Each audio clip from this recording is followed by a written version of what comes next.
Welcome back, and we've come to the discussion of the day. I'd like to introduce my guests. With the lady first, Dorothy Ketubah is the co-founder of Spielworks Media, a local production and content creation company. She's been voted as among the top 20 emerging filmmakers of the Canadian Real World Film Festivals. She's been a top 40 under 40 women in Kenya, among other accolades. She's the executive producer of TV series such as Lies That Bind, Higher Learning, Saints, Block D, Know Your Constitution, Ladies First, among others. We've got Danson Muchemi as well.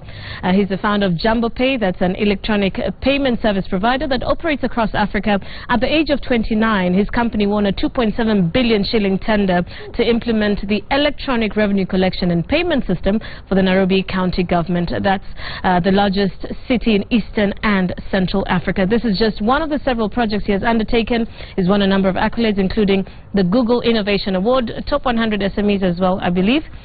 And from his profile, I also understand he speaks a little Turkish. I've never met a Kenyan who speaks Turkish. But thank you both so much for coming to share with us. Most importantly, because when we speak to SMEs, you know, we like to talk about, you know, what we've done well. But some of the lessons that I think entrepreneurs will learn from the most are where you failed. I guess we want to learn from your mistakes.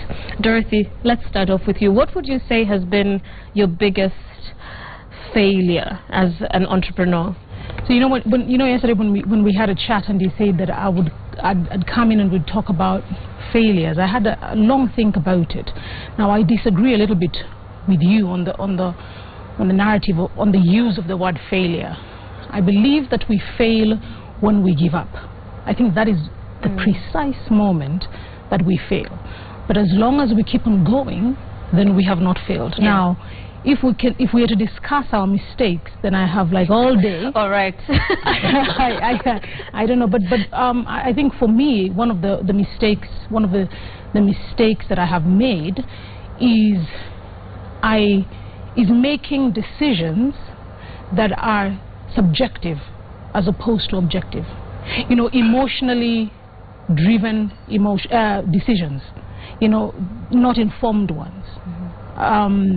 We tend to confuse your gut feeling and your emotional feeling, and so you don't fact check, and so you make feel-good decisions, and sometimes that can really, really hurt a business. So nowadays, I think from that I learned how to really look at decisions and query them before I actually make them. So that's one of the, I think I have backed myself into many a corner by making subjective or emotionally driven decisions. All right, and we'll talk about some of those corners in a moment. Let's talk about you, Danson. And I do know your story because we've spoken quite a bit before, and I've read about your story as well, right from when you started in a cyber cafe. What would you say are some of the mistakes? Yes, I'll be very specific for the entrepreneurs who are out there, young ones. First mistake was not learning quite early enough to keep records. Proper record keeping, and it cost me. First 6 months we did not have a lot of records, and sometimes as entrepreneurs we do not learn that records matter more than the money you have in the bank. And so lesson I learned: keep records, keep proper records from day one. Does not matter how small you are, how big you are, how ambitious you are, and if you do not keep records, it's a big problem. I think mistake number 2 was trusting too much, sometimes without subjecting the people you deal with through certain... I see Dorothy agreeing every point of the way. Yeah, so trusting sometimes, it's good, because in business you have to trust. You work with people. For any entity to grow needs trust, but you need to subject anyone that you trust through certain tests, like their interests, whenever you engage. And you should always ask yourself, what if it cracked? What would happen? What would be the scenario? Let's say they're not. And especially when you're dealing with friends, mistake also learned. I mean, a mistake went through, or have gone through, is working with friends and not having proper records, I mean proper engagements with such. So I've learned that you should always do business as friends with everyone that you engage with, but when you count as enemies. So when you engage, when you do business, when you are doing a contract, whether it's your bro or your best of friends, the one who is closer than a brother. Just make a document that is governing you as if you are worst of enemies, so that even when it comes to counting, you count as enemies. So do business as friends, that's the lesson learned, but count as friends. Wow.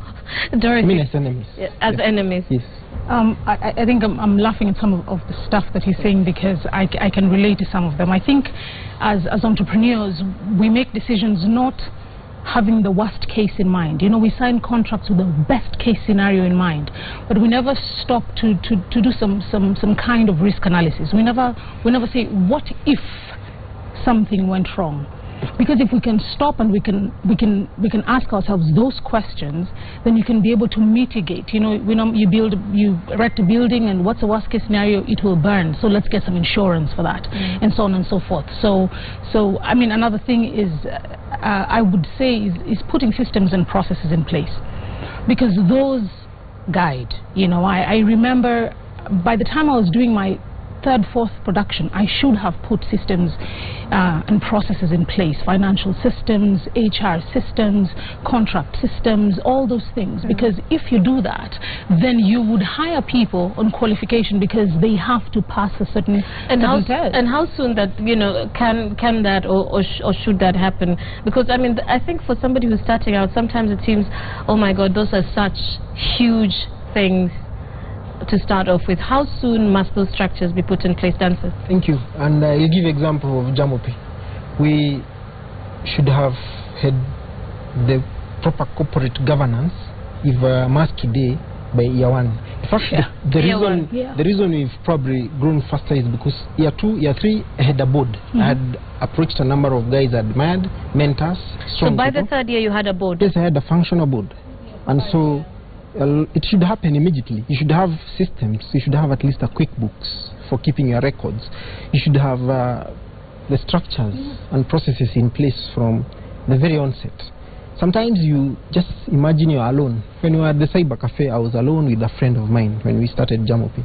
And so you do not see the need of keeping these records, but you should do that. Did you get professional advice? And the reason I ask that is, you know, you did talk about trusting your gut, which is almost something almost every entrepreneur does when they're starting off. But did you get professional advice, or at what point would you advise somebody to get professional advice?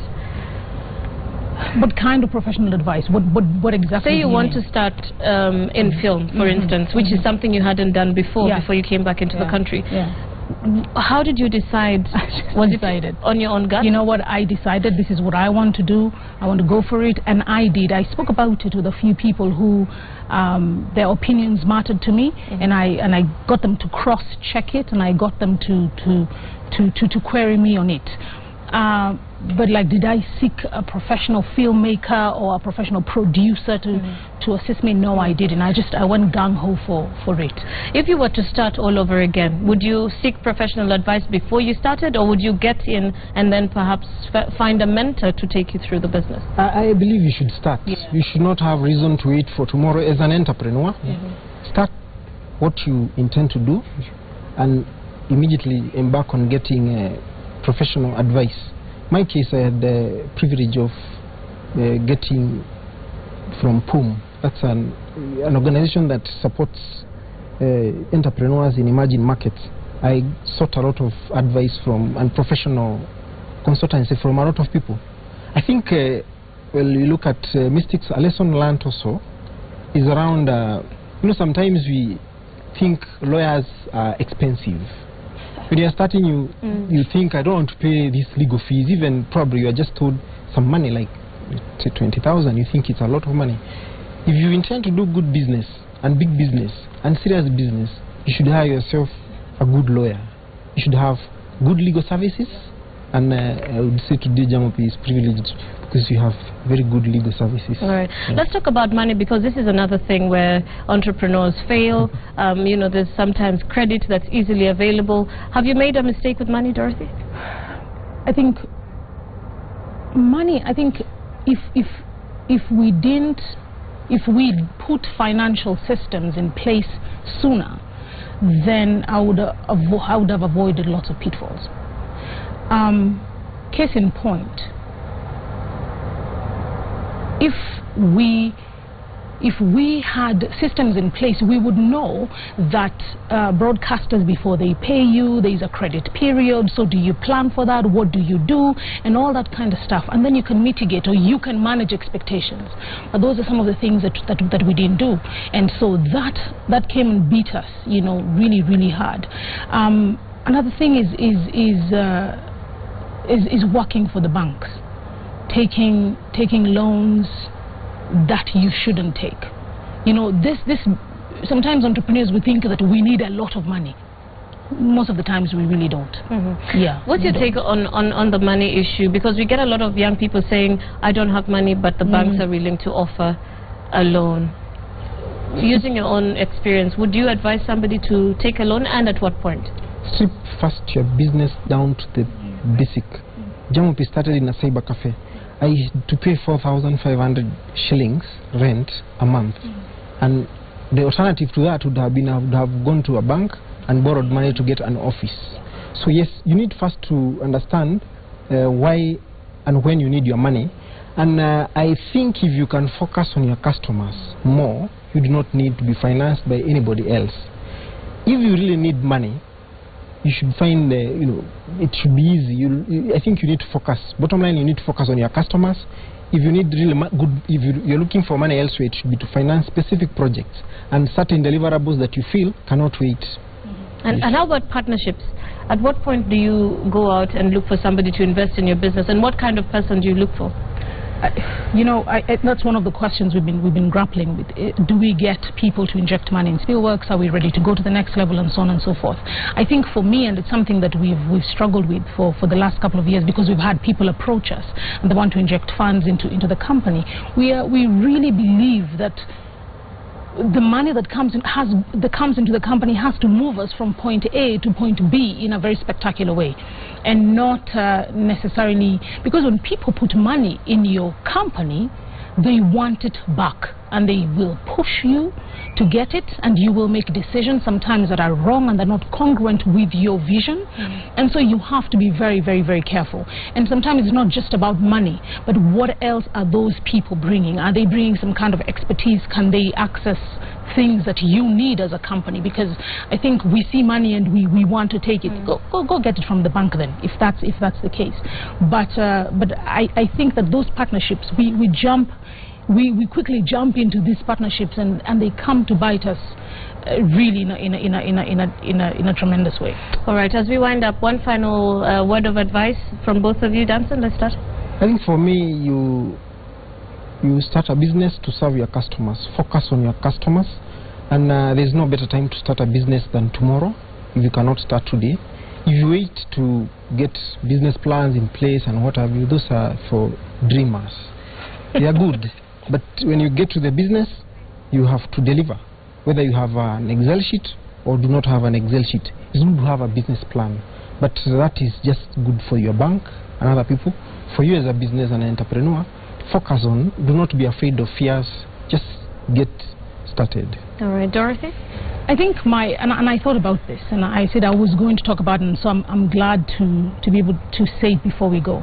I think that as entrepreneurs, there's something that I call impression management, and especially with social media. You know, we want to show the world that we are okay, we are making a lot of money, we are just kicking it, and we are taking names while we are at it, but we are struggling. We don't have customers, we don't have clients, and so on and so forth.